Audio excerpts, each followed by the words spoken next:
Ці чулі вы, хто такая Дунька-калодка? А гэта беларуская версія папялушкі, Золушкі. Дунька таксама мела мачыху, таксама мерала чаравікі, сустрэла жаніха.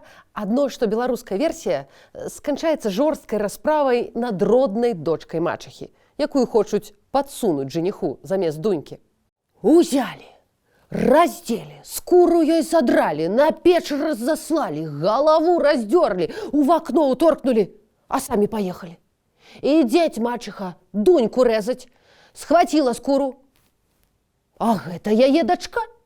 З вамі Наста Суханосік у перадачы «Смаленне віпрука».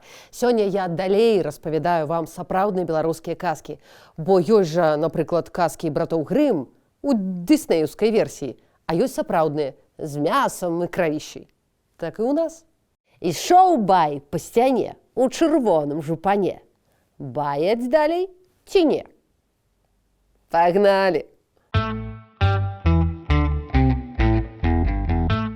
Напэўна, вы заўважылі, што шмат якія сюжэты казак дублююцца ў розных народаў. Сюжэты нібы вандруюць туды-сюды. Ці чулі гісторыю пра казу і 7 казлят? Здаецца, мілата. У беларускай версіі гэта казка пра хітрую казу Дароту. Там ёсць перадгісторыя. Былі ў дзеда козы. І вось яны так забалбаталі дзеда, што той пачаў забіваць сваю радню. Дед узяў дачку, забіў, пад печ падкінуў, ступай закаціў, сковородкай завесіў, саломкай падпаліў. І так па чарзе усіх сямейнікаў, уключна з бабай. І вось толькі калі дед ачухаўся і стаў вастрыць нож рэзаць козаў, адна з іх, каза Дарота, збегла, каб рабіць сольную кар'еру. У яе ўжо сям'я, казляткі, а тут воўк. Деткі, голубяняткі, адчыніце хатку, нясу гаршочак, торагу, цыцку малака. Усіх, канешне, з'еў. Але Дарота не ўнывае. Пасабрала тыя костачкі, пасушыла, у ступе патаўкла, учыніла бліноў і паслала зайца па ваўка зваць на памінкі. Гэта пачатак страшнай помсты. У фінале каза забівае ваўка распаленай скаварадой. Магчыма, цалкам справядліва, але ўся гэтая гісторыя выглядае як вяртанне кармы, бо каза ж загубіла дзедаву сям'ю. А вось казка пра тое, як петушок выбіў курачцы вочка. Петушок кідаў ляшчынку ў фартушок курачцы. Ну і выбіў вока. А тая пайшла скардзіцца пану. Пан узяўся петушка судзіць, а па выніку забіў абодвух, і курачку, і петушка. Вось такі самы гуманны суд в мире. Але курачка з петушком ажываюць і выбіваюць дзюбамі пану вочы. І канцоўка шыкоўная. Курачка з петушком памірыліся, жывуць, пажываюць і людзей у госці запрашаюць. Вось вам народная сямейная псіхатэрапія. Але ты яшчэ да той сям'і дажыві. Вось казка «Вяселле вераб'я». Хаця правільней было б крававае вяселле. Верабей змалаціў пшоўны колас, наварыў піва, забіў на мяса камара і мушку, з іх атрымалася 100 пар каўбасаў, і давай зваць гасцей. Самае смешнае, што ў казцы не ўзгадваецца, хто жонка, а госці ўзгадваюцца. Жураўлі, сініцы, шнегіры. Госці упіліся. А поўначы прылецела сава і ўсіх забіла. Канец. Якая мараль? Жыццёвая. Калі ты забіў камара і мушку, бо яны слабенькі, нехта можа забіць і цябе. Прычым у самы нечаканы момант.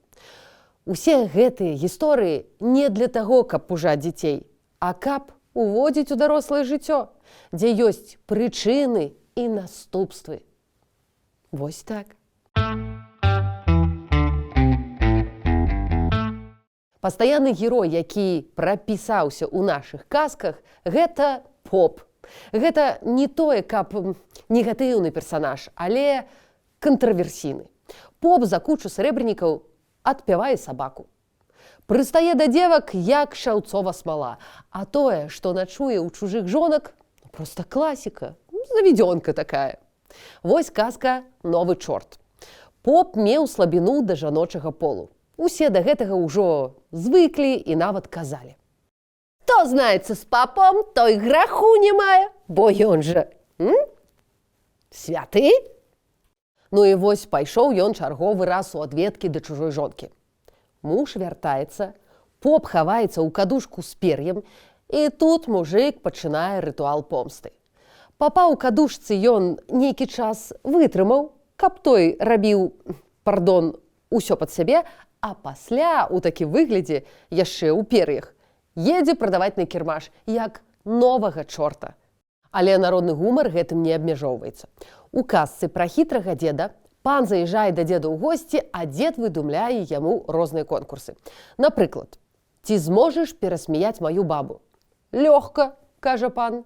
І тут дзед выносіць адрэзаную конскую галаву з вышчарнымі зубамі. Ну вось! Смейся! Пан бегаў вакол яе, смяяўся, стаміўся і памёр, а дзед забраў яго грошы і каня. Хазяйственны. Ну і пік жывадзёрства з фантанамі крыві, як у Тарантіна. Гэта казка «Дарагая шкура». Там спрадвечная тэма пра двух братоў. Багач і бедняк, удалы і неўдалы, Каін і Авель. Багаты забіў старога коніка свайго беднага брата. Гараваў бедны. А што ж рабіць? З гора ён садраў шкуру з каня, высушыў яе і пайшоў прадаваць. І з гэтай шкуры мужык пачынае новае жыццё. Дурыць пана, дурыць брата, усе пачынаюць адно аднаго забіваць. Брат забівае сваю жонку і вязе прадаваць на базары. Урэшце ідзе тапіцца. Вось вам зноў карма. Але слухайце, зайцы, лісічкі, конскія головы. А дзе цуды? Дзе героі? Ёсць у нас і героі. Зараз распавяду. Нагадаю, што калі вы хочаце, каб нашы расповеды выходзілі надалей, давайце рабіць разам. Усе спасылкі для донатаў пад гэтым відэа. Таксама не забывайце пра падабайку і падпіску на наш канал, калі вам гэта бяспечна. Дзякуй. Пагналі.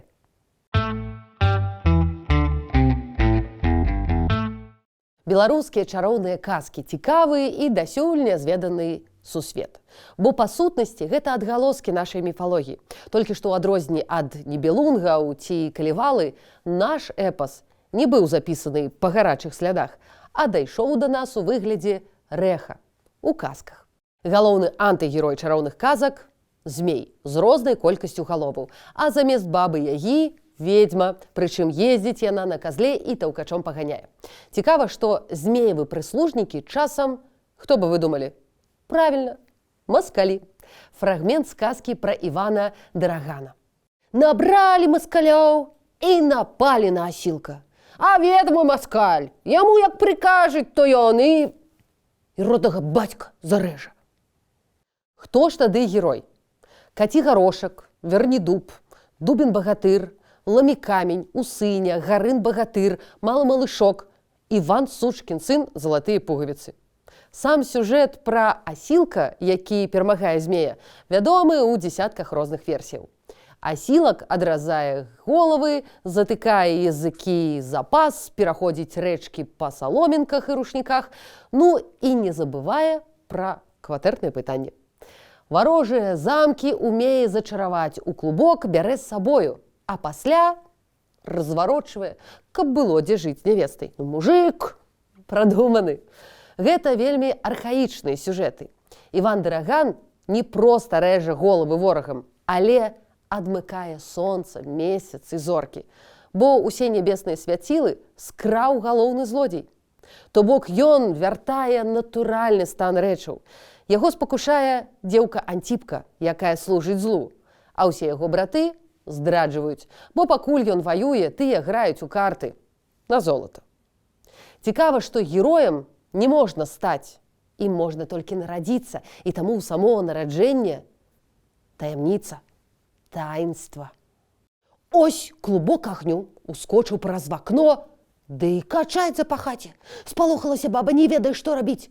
Качаўся клубок агню, ды і падкаціўся бабе пад ногі. Баба ўхвацілася за падол, але чуе, штось у яе паміж ног шалпоча. Не паспела баба ачухацца, як чуе, што у яе штосьці залезла і варушыцца ў лане. І стала бабе так добра, што яна аж прысела. Як вам такое? А нарадзіўся гожы хлопчык, толькі што мечаны, з 3 чортавымі рабрынамі. Узяў сабе жалезную булаву і пайшоў забіваць усіх адмоўных персанажаў. Цікава, што ў героя свая мараль, кароткая у выглядзе прымаўкі. Еш хлеб і людзям дай. Ну і вось на яго нападаюць маскалі, бяруць у палон, пачынаюцца розныя варыянты, як забіць. Шкуру з жывога садраць, ганталёў цвікоў у цела пазаганяць, язык адрэзаць, ды ногі перабіць. А ён узяў і зноў пераўтварыўся ў клубок агню. І гуляе па свеце, пакуль мужыкі паміж сабой грызуцца. То бок герой у дадзеным выпадку гэта мара пра справядлівага ўладара, самай кароткай і трапнай палітычнай праграмай. Еш хлеб і людзям дай. Але самі людзі яго здраджваюць. Ён застаецца адзін, вось таму і жывуць дасюль пад маскалямі. А ён недзе там вандруе ў выглядзе клубка агню. Магчыма, у вас склалася ўражанне пасля ўсіх гэтых казак, што беларусы нейкі злы, падступны народ з ноткамі садызму, бо акурат жа ў казках адбіваецца душа народу. Але ніцю праз усе бадай сюжэты праходзіць дабрыня. І нават калі наш фальклор інтэгруе біблійныя сюжэты, то і тут тлумачыць па-свойму, пераўтварае ў казку. Напрыклад, Ісус прабачае Іуду Скар'ёта. І дарма той на асіне задавіўся, бо ён насамрэч прабачаны. А тлумачэнне простае. Мы ўсе грэшны на святой зямлі. То бок, сама зямля святая. Не тая, якая там, недзе далёка, а нашая, якая пад нагамі. Будзь да яе добры, і яна адкажа добром. Ну а калі ты злы, то чакай ответачку. А што вы думаеце? Як вам сапраўдныя беларускія казкі? Пішыце ў каментарах, калі вам бяспечна. А на сёння ўсё. Чытайце, глядзіце і абмяркоўвайце сваё. Убачымся. Пакуль.